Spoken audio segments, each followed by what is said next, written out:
Hi, everyone. Welcome back to the Growth Playbook.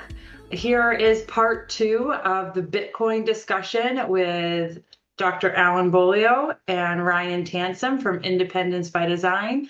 Today's episode will cover more on the risks of investing in Bitcoin and the how to get started if this is something that you're interested more in.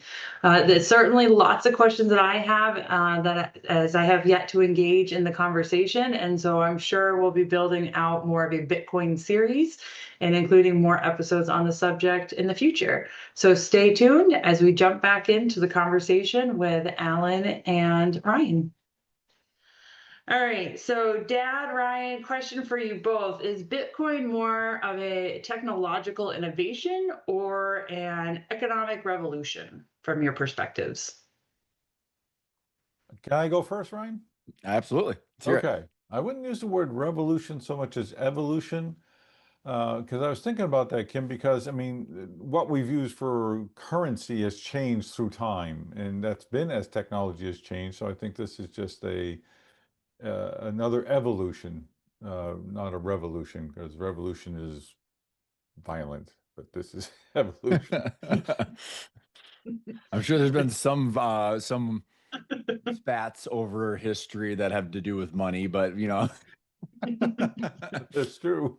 uh, um, I would say that I'll actually piggyback of what Alan said, and I'm pulling off of Lynn Alden, her book Broken Money, where she describes that at any point when money was used, whether it was rocks or shells or different beads or gold or silver, technology is what allowed someone else to inflate the money supply. So it was, and that was like the arbitrage over time.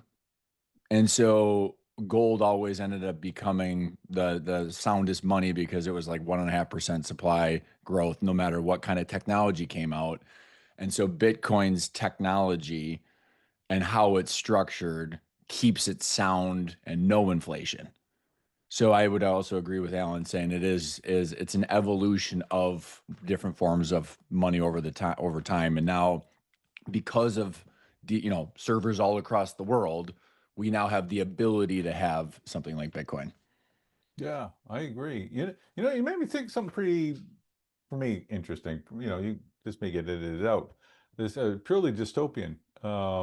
At some point in time, if what's his name, the end of the world is just the beginning. Is a best case scenario. Peter saying, yeah, yeah. Uh, what we go back to is gold and silver, precious metals again, because there won't be the electricity for the Bitcoin, and there won't be the printing Totally presses, dystopian. banking Like, yeah, system. we have no computers, right? Yeah. Ever anywhere in the world.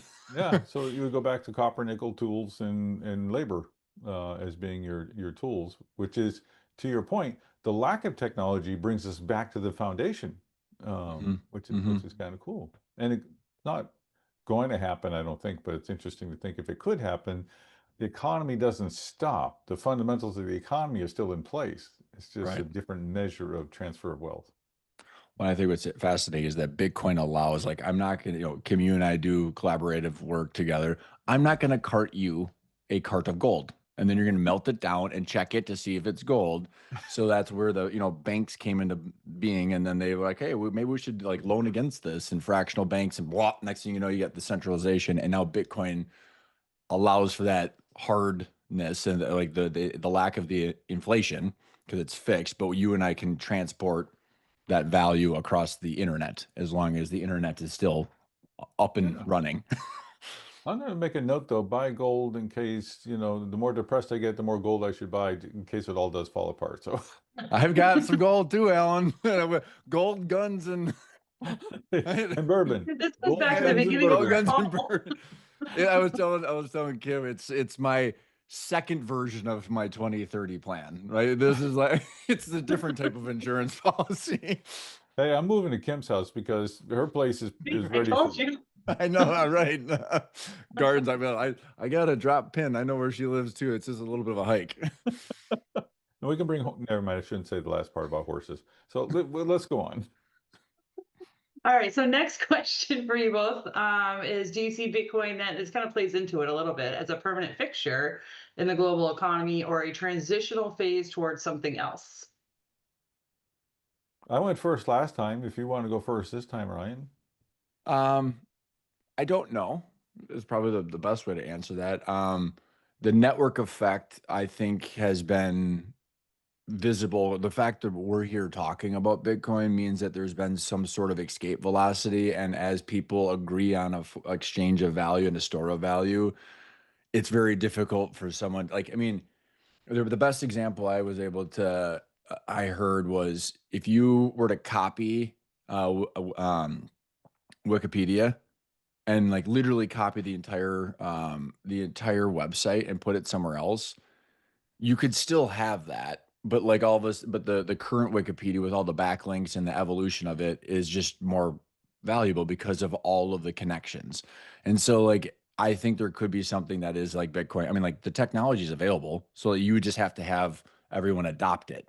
And now everybody's already using it, and it's the hardest form of digital current or digital money. So I and then if you go as okay, what could be next? I mean, like I don't know. I mean, like honestly, the only reason I think what not the only reason, one of the reasons I would see the adoption slow down is because the US stops spending more money than they earn, and then we pay down our debt, and like we have very, very pain of austerity for 15 years. I don't know.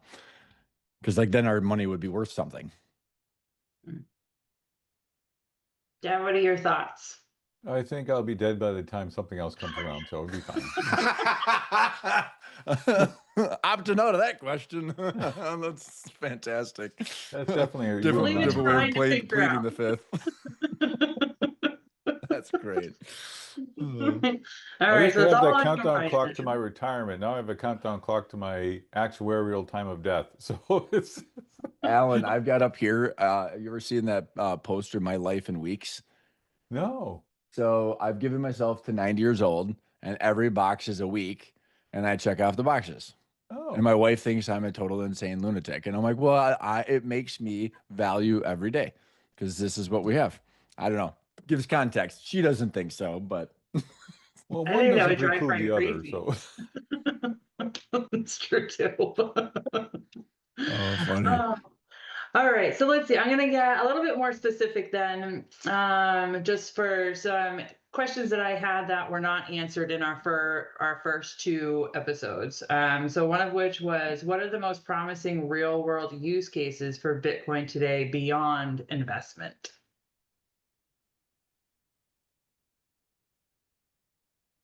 that's a You want to tougher go one first? for me. Because when you think of daily transactions, I think more in terms of digital currency controlled by central banks rather than, going to the store and using an app to transfer some fraction of Bitcoin to the grocer or something like that. Um, but again, I'm not nearly as versed in Bitcoin as Ryan is, but for me, it was like central banks would step in with a digital currency before it became an everyday transactional use. There's some interesting topics we can unpack about that, Alan, if we wanted to. I'll answer the question, and then if we wanted to piggyback off that. So, um, some of the interesting stories that I've heard as far as the question was, what are some uses outside of daily transactions? Is that what you were saying? Outside of investment. So like a lot of my friends say, well, Kim, Bitcoin, is that something that I could use at a grocery store Oh, got someday it. So or anything medium of like that? exchange instead of store of value. And I think Right. that's Yes. like, for everybody listening, that's how I mentally bucket it. It's like medium of exchange is how we're transacting with stuff every day versus store of value is like I say I'm saving money and I want to make sure that I have that money, the same purchasing power, not eroded in the future. And so how I answer like that is outside of the maybe speak on both. One is that, I mean, we are blessed to live in the US where they're only printing 7% of our money every 7 to 8% a year. Like, I mean, if you're in Nigeria, you're somewhere else. I mean, like Egypt, I mean, they are stealing 30% of your wealth a year. And then you have a dictator that comes in and then tells you what to do, tells you what you can and can't say. And there are people where like you have your 12 seed phrase in your head and you run across the border. Where in this situation, you could literally, if you're in a developed country, keep your store of value as the government prints it, but also if things get really bad, you can like literally take your belongings in your hands and leave. And like as far as like the medium of exchange, there's something called the Lightning Network that's developing, and there's these other protocols where I was explaining to my wife in bed last night, which again, poor her, is like there's something called the Netscape effect, with AI or with Bitcoin, where like Mark Andreessen and created the Netscape, where it's like now you can actually use the internet instead of have it be all these like, ridiculous protocols between computers. So I still think we're waiting for something more like the Netscape effect, so that way we can go to Starbucks and I mean you can use now Jack Dorsey on Square is looking at trying to integrate this into transactions. So the store of value versus the medium of exchange, they're both kind of getting worked on, but I think there's a lot of use cases other than the crypto bros day trading in their basement in Robinhood because they don't have a job. I think the medium of exchange idea is fascinating, but then I wonder about the government being concerned about an underground or unseen economy, and therefore income can be hidden from their view and all the rest of that. And because right now they can monitor a lot of what we do, we just don't pay any attention to the monitoring that goes on. Except me, unfortunately. So that's why I think the cryptocurrency would step in first, because I think the governments and especially central banks would be concerned about what they can't see. Um, and what they can't see, they can't control. But that's just maybe my paranoid point of view. No, I think you're right, Alan, because I mean, I'll tell you, like, and there's a lot to unpack around what are the actual risks of Bitcoin from government shutting it off. And we talked about that in the one of the last episodes of like they can shut off the on and off ramps, and that could be something. But again, then we're like, hey, by the way, we're like not democracy here. So like you're kind of just calling like yeah, it's very obvious then of we're being so, but as it relates to the control, like you said, so I'm going to tell you like like real story from me when I first decided to buy Bitcoin. So I go into I have this screenshot of the email saved too. I go into US Bank, which is what I bank with. And there's this meme. It's like not you go into a bank that's not a bank that doesn't have money to go get money that's not yours. And then, like it's like, and I had the real world experience of that. And so like, why do you think they don't want cash? Like they don't want cash. FDR store gold. I mean, in a roundabout way, but like you go, I went into US Bank and I was like, I would like to transfer 25 grand to Coinbase. And you would have thought I came in with an AK-47 and like it was holding up the bank. And I was like, and they were like, excuse me. So then they had to sit me down with this teller, and I'm like, BSing with this gal. She, thank God, is like, I hate the bank. I'm here like just to get a job, so that way I can go get a computer science degree. I'm like, good for you.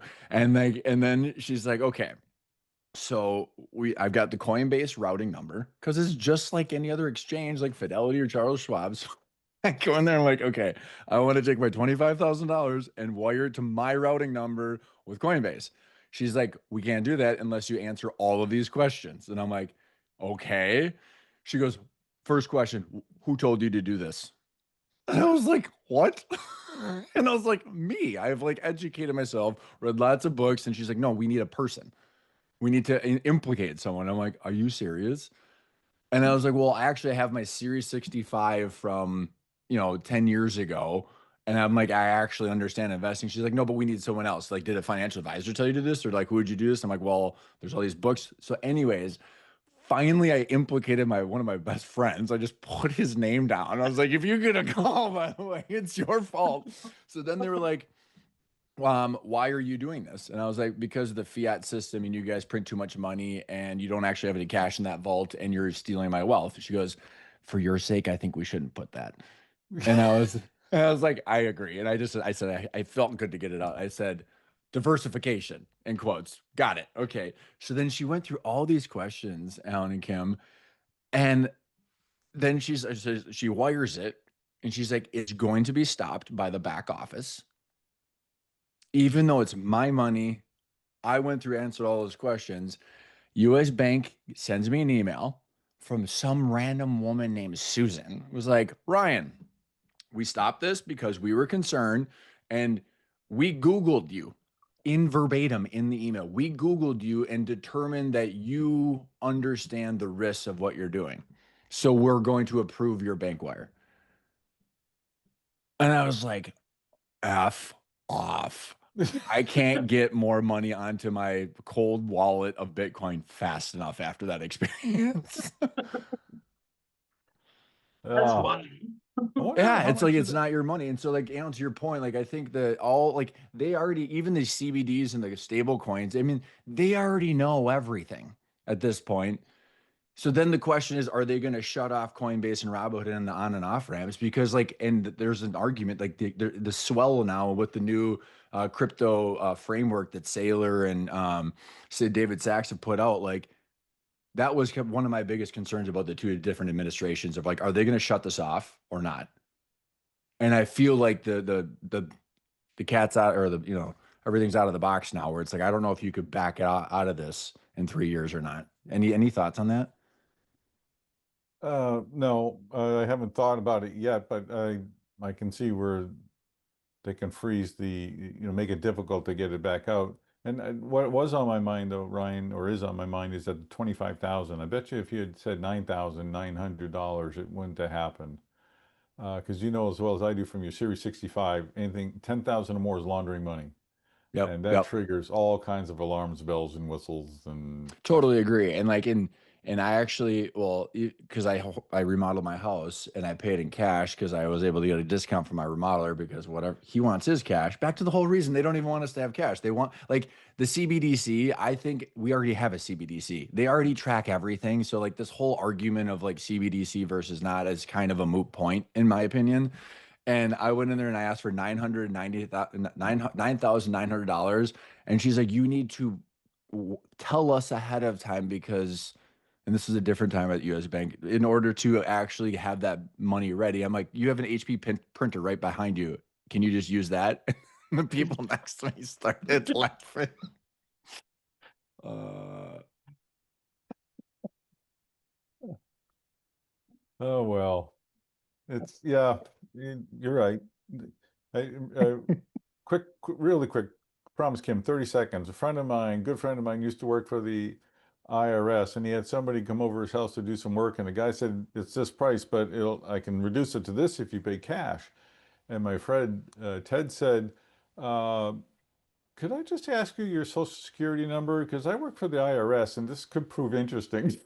yeah, interesting. Yeah, I mean, it, and like that it needs to be tracked. Like all the money needs to be tracked and accounted for because at the end of the day, Kim, Alan, and Ryan all have a balance sheet, and we need to have our balance sheets tie out, right? The only person that doesn't is the U.S. government. They can just keep printing more of the denominator, and so I think it's interesting whether it's the CBDC or if it's Bitcoin, like whatever we're using as a medium of exchange, we're just exchanging value and we're tracking. Like, and even with Bitcoin, Alan, like I can't, and this is way technical for even beyond my understanding, but there's a like when you're on Coinbase or Robinhood, there's some protocol where like you're accepting, like they know that Ryan Tansom has Bitcoin. They don't know exactly how much. I mean, I don't know exactly to what extent of it, but like I do know my 12 words that I could like escape and actually go log in and get my money if I wanted to. But like while I'm in the US, they know that there's money that I've moved to wallets because of like, I mean, in Coinbase, you're taking a picture of your driver's license and you're putting your social in there and you're hooking up your bank routing numbers. So like people think that like they totally don't know I've got it on my hard drive. And it's like they know at this point. And like if they but like the question would be is like kind of back in 1933, like what extent will the government go to? I mean, there's this whole capital gains tax, on the table. So that way, if I wired it back and forth to you, just like with cash, like we should be recording that. Like, I mean, what level of surveillance do they want over that, and audit do they want over that? And then if that passes, then like, okay, what like if they really wanted to take everybody's Bitcoin, like what are they willing to do? Hey, Ryan, that makes me wonder, can your Bitcoin assets be frozen by the government? The on and off ramps can be. So like Yeah, the Silk Road guy, Ross, I saw him speak at the Bitcoin conference, and like they couldn't take his Bitcoin. So they shut down the website and everything, but they couldn't get his Bitcoin. but So they like can limit his access to it because of the on and off ramps, right? yeah, So and they threw him in jail where he couldn't get a computer. yeah. So, But the point being, that's what frozen is. It's still yours, but you can't access it. You can't use it. Frozen's not correct. taken. Frozen is just removed from your accessibility. Right. And going back to like the developed countries, I mean, there's so many awesome, like just beautiful stories about like there in it was either Larry Leopard's book, The Big Print, or Lynn Alton's book, The Broken Money, where like there's like these people that are fleeing dictators that are like, I mean, where it's really horrible places to live. And they got stopped, and she had her 12 words memorized. So they couldn't confiscate anything. And then she had like 4 Bitcoin or something like that. And like you can log into a phone or computer and access your Bitcoin as long as you like I have got my 12 words memorized. And then Michael Saylor's got this joke in the Bitcoin community. It's like, so like you come to put a gun to my head. Sorry, Alan, I lost it in a boating accident. Kind of like the play on gold, like I don't know. So like at the end of the day, they can extract it from your from your mind, unless AI and torture. But like, I mean, like at that point, it's like, where am I living? And that's what I keep talking to people about. It's like, okay, if they go to that extent to take our property, where are we living now? Well, and that's not a probability, but it's not like it's an impossibility. Right, right. But what you're making me think with the 12 words is because of where I am and how things are working, I will go, wait a minute, I got it in my wallet. I got those Yeah, words here. yeah. Well, I got it in sheet, or sheet metal. You put it in your safe. I mean, you stamp. They make.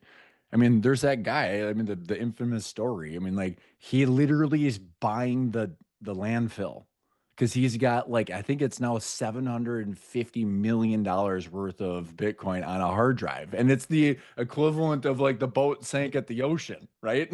And like the poor guy, it's like for 11 years, it's like, dude, give it up. You're like move on. Oh, well. Sorry, Kim, we wandered. No, this is great conversation. It's really helpful. I guess from again, just a very in the weeds question, because I was talking to a couple of my friends after our first 2 episodes, and they had asked that question. Well, what about like how far into the future do we need to be before that's something that it can be used for transactions? And then if I was interested, so your 25 K example, Ryan, like what do we tell people if they say, all right, I'm interested enough, I'm going to take $10,000, $15,000, whatever the case may be, and move it. What does that process look like? Like, how do they even get How do you started on actually that get stuff? started? Yeah. My group call was talking about that too. And let me go back. Let me like very pointed answer to your like medium of exchange.